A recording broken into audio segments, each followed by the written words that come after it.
vamos falar da doença de Sever. Como está na imagem, vai acontecer lá na parte inferior, no tornozelo e pé. Apesar da imagem ter uma parte plantar aí, né, impressa, ele não dá exatamente aí na parte plantar. Vai acometer o calcâneo, tá? Então vamos lá. O que é a doença de Sever, ou também muito conhecida como apofisite do calcâneo? Trata-se de uma inflamação na apófise do calcâneo, como o próprio nome diz, que acomete crianças e adolescentes que praticam atividade física. Olha aí. Parece alguma coisa que a gente já disse aí nos vídeos anteriores, né? Tipo os Guttlater, Larsen-Johansson, são patologias que acometem adolescentes na prática de atividade física com excesso. Vamos às características da doença de Sever. Primeiro, o que é apófise? Está aqui, ó. Apófise é qualquer proeminência óssea, é chamada de apófise, certo? É um sinônimo das todas as proeminências que tem no corpo.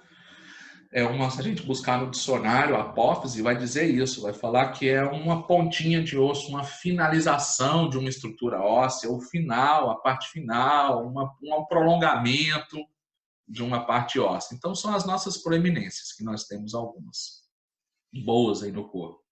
E, especificamente, nós temos aqui embaixo no calcâneo, o calcâneo faz assim, ó, na imagem aqui, se eu desenhar, aqui ele faz uma proeminênciazinha desse jeito.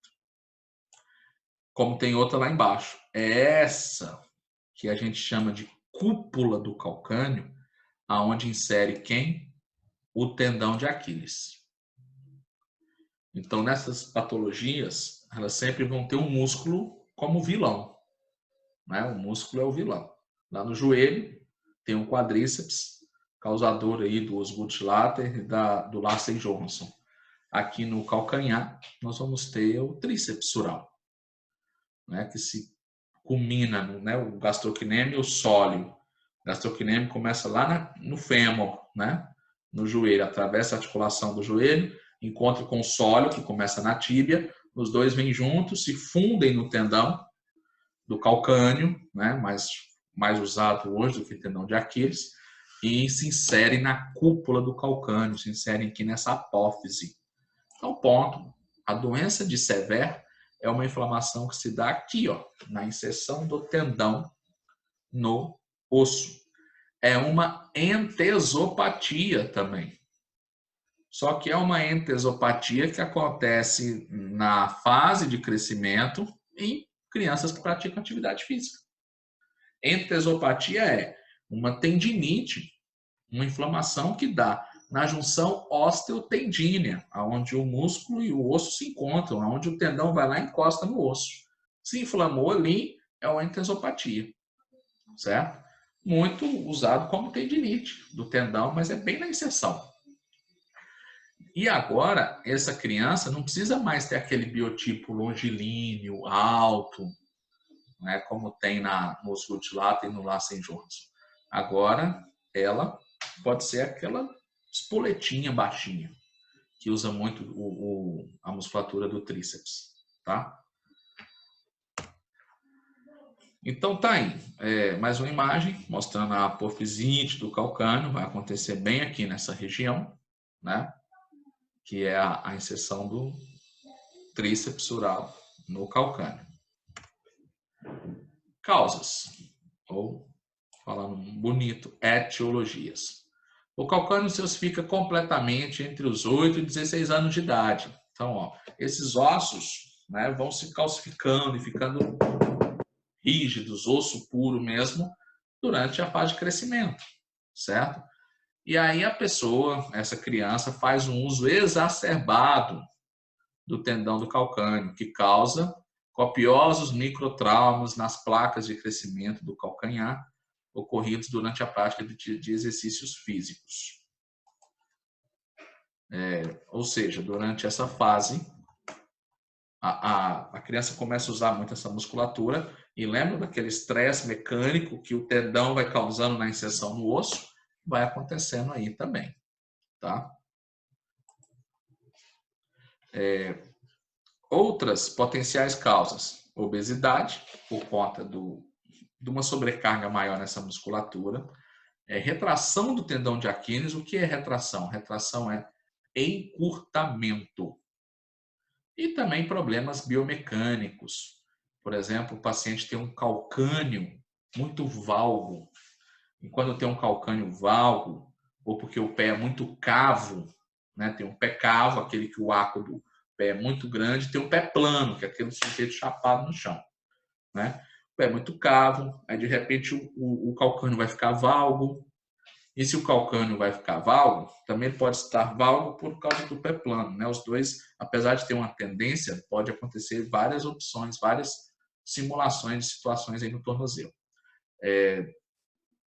Esse paciente vai alterar a mecânica do tendão de Aquiles. O tendão de Aquiles não vai descer mais retinho no calcânio, ele vai descer um pouquinho inclinado. Isso pode afetar e gerar mais estresse, né? Então, as alterações posturais podem ser causa, bem como obesidade e o encurtamento. Esse tríceps muito encurtado, ele vai gerar mais estresse.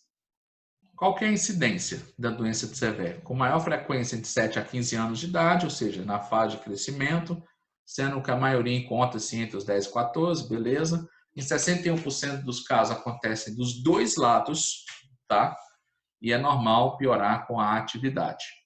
Então, claro, a maioria acontece bilateral, que quem acaba usando um tríceps oral acaba usando os dois, né? Que é poder pular, saltar, é mais difícil. Eu não sei se a pessoa fica fazendo unipodal, alguma atividade que fica de um pé só para usar mais um do que o outro, né?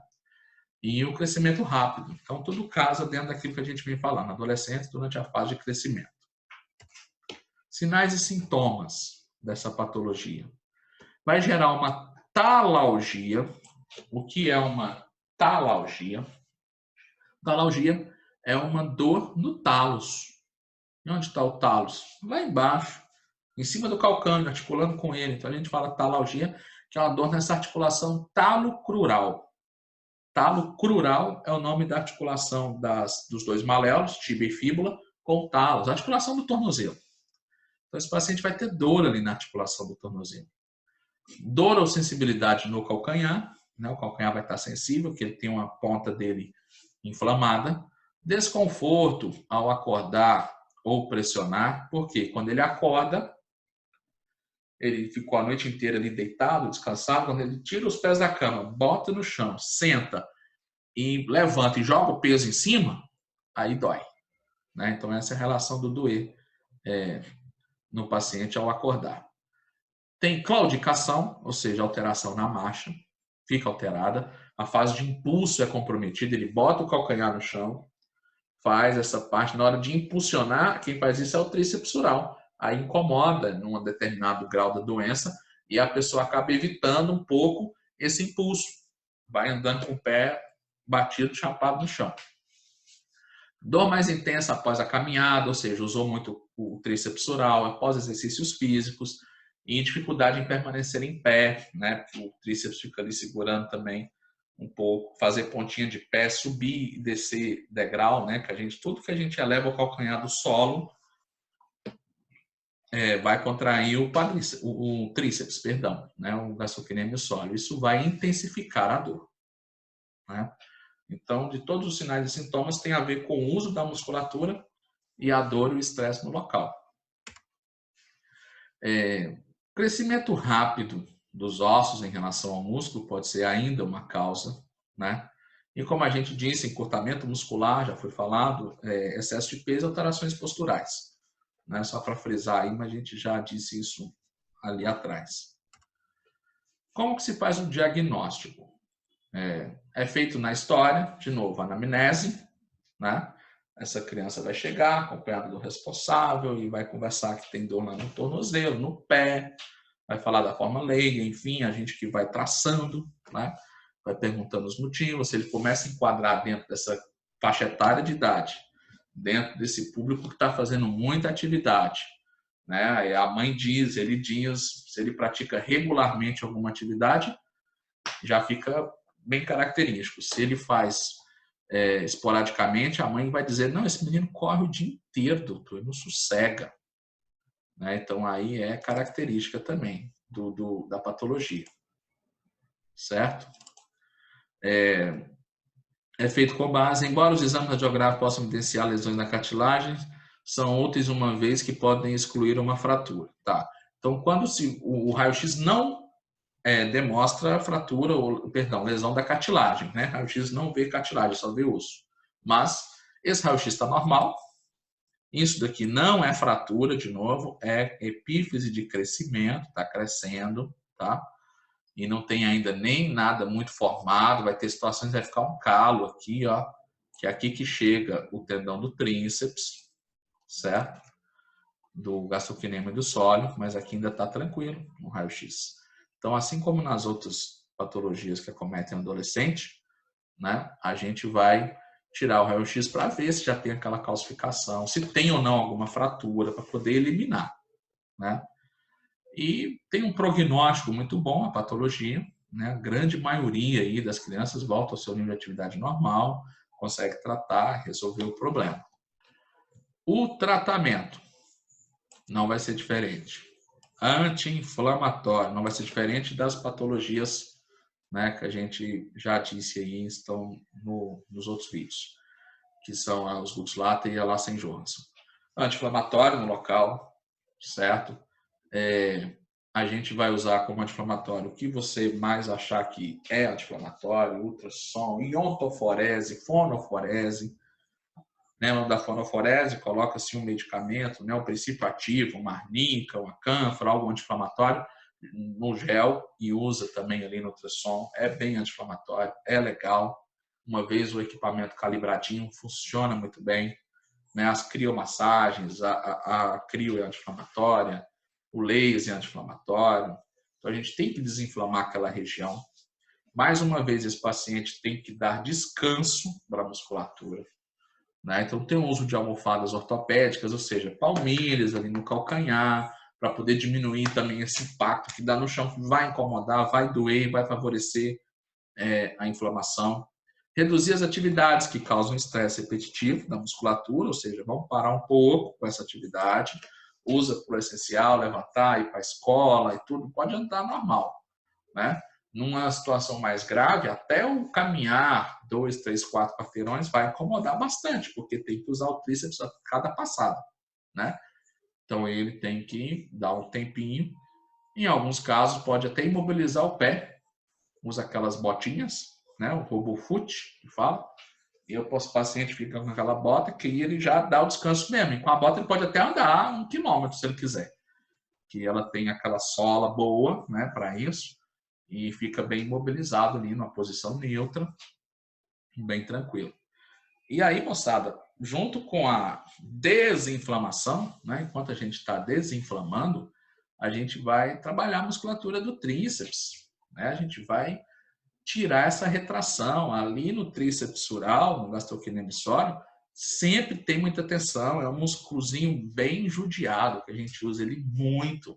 Então, faz muito necessário a gente fazer uma grande liberação miofacial ali também, um alongamento bem feito dessa musculatura, alongando toda a cadeia posterior, pega alongamento do tríceps sural, vai para os isquios tibiais, até no glúteo, né, para deixar essa parte posterior da coxa mais leve, menos tensa, liberada, pode usar calor para ajudar na liberação. Enquanto você está liberando, coloca uma luzinha lá, um calor para poder vasodilatar, deixar ela mais fácil para receber essa liberação, né? A gente associa, certo?